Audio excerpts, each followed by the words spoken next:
Hello! Oh, it's so exciting. Okay, so Mercury just went into Sagittarius. We have a full moon going on right now. We'll get into that. Honestly, that's a little bit lesser news and related to this Mercury energy. This is so exciting. Okay, first things first. We're out of the November fog of Mercury retrograde and the shadow period that ended about 3 days ago. I can't remember the exact date, but I think it was about December 7th. And basically, what the shadow period means is Mercury isn't quite where it hadn't quite got to back to the point where it was when it first started going retrograde, when the snafus with communication and thought processes and whatnot.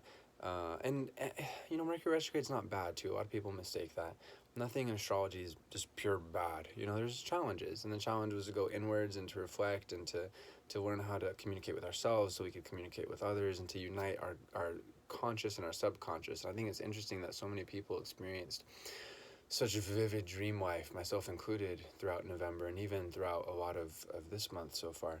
Um, and that was very valuable, but we're now definitively moving forward as per Mercury. Not to say that we can't still have vivid dream life, because Mercury is square, as the sun is square Neptune and Pisces. But long story short, what this is for the next 12 days or so, as the sun and Mercury are in Sagittarius, and even after that Mercury will still be in Sag for probably another week or so. We'll get into the specifics of the dates, but basically for the next like 3 weeks there's so much excitement, as per curiosity, and being guided to learn new things, and to be hyped up. And I think that's the most important thing, is to be hyped up about stuff that really matters and has meaning, because a lot of people during this time, if they're not aware, if they're not watching these videos, if they're not aware of themselves or anything in general, such an exaggeration, such a generalization, both of which are very possible during this time with Mercury and Sag.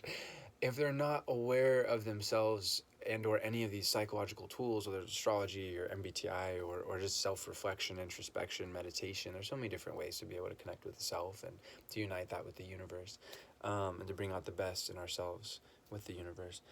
In any case, they're going to get really distracted and really scattered. And of course, that can happen to any of us. It's never good to get egotistical. Um, but for those of us who are consciously choosing our path, consciously choosing our actions, and seeking to understand ourselves as we're moving forward, then we're making the best of November's lessons. And we're moving forward on a path that's uplifting and empowering and encouraging and exciting and inspiring and all the good stuff. So for the next 3 weeks, it's good to be adventurous, it's good to learn, it's good to grow.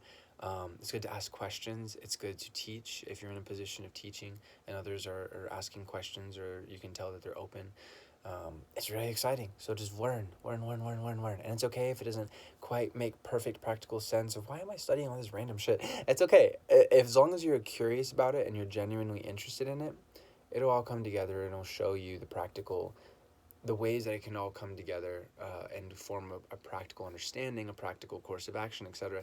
As we move into Capricorn season, there's so much goodness to look forward to with 2020, with Capricorn energies. There's an incredible stellium going on in March, and even with the new year, there's so much to talk about. We'll get there. We'll get there. First things first. Let's enjoy the rest of this year, being excited, being ignited, learning, guiding others to learn. And especially with, we'll get back to the full moon now.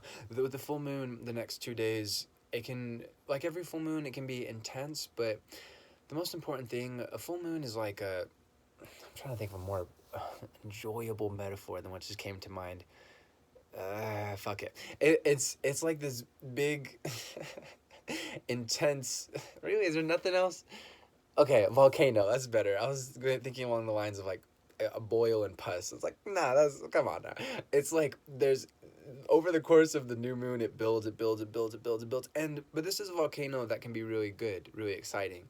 The full moon, if healthily channeled, is like, and if we're again in tune with our conscious and our subconscious minds, or our conscious and our subconscious, rather, I should say, not necessarily minds, but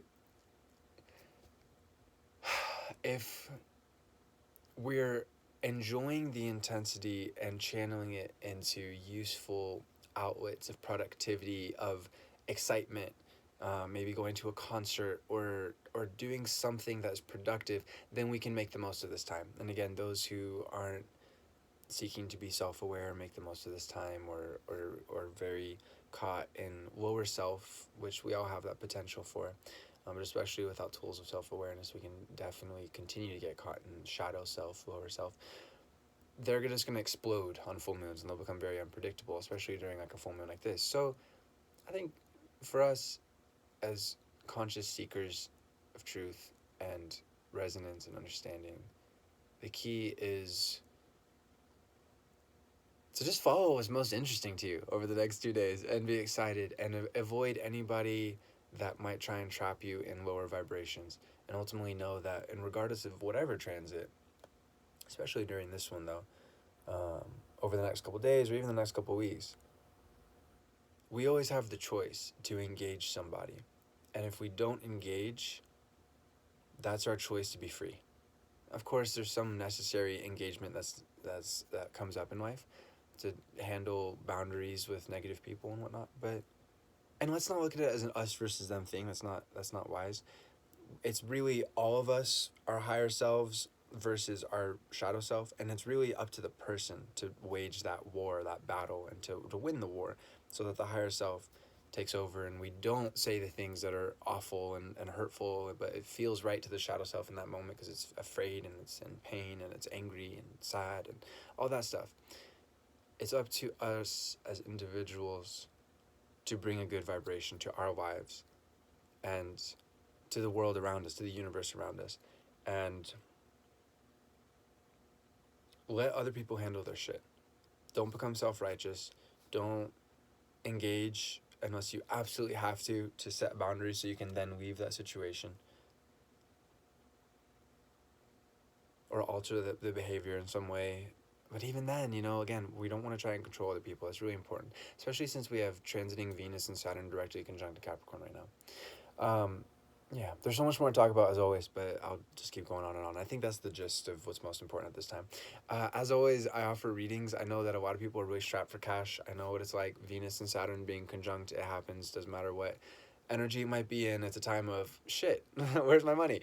It's natural. I offer a lot of mini readings. So if you would like to get, I offer 15 minutes for $20. I offer 220 written words for $20. What's the other thing I offer? Those are the kind of the basic samplers for what I offer. And again, for a reading, we could talk about anything, everything and anything. There's no such thing as a bad question, or even if there's not anything specifically on your mind, you just want to check in, or if you've never had a reading before with me, then just see like, okay, what is this dude about? It's all good. It's all positive. It's all helpful. It's all useful stuff. That's certainly my goal at the very least, is to be as helpful, as positive as possible. That we might mention challenges, but there's always a solution for the challenge. And there's so many gifts and so much goodness that each person has. And that's my job, is to help be aware of it and to practice, offer some solutions or some ways to empower that side to each of us. So yeah, I love to do what I do. So feel free to get into contact with me. The info is in this about section on YouTube and in my bio section on Instagram. If you have any questions, feel free to get in contact with me. The info is in those links. And infinite love to you, my friend. Namaste. Have a great full moon and a great month of December, and enjoy learning and being empowered and excited and getting shit done too, because that's a huge part of all this Capricorn energy. But we'll cover that more a little bit later. But it's a great time to build and to be inspired. So build what you're inspired to build. Peace.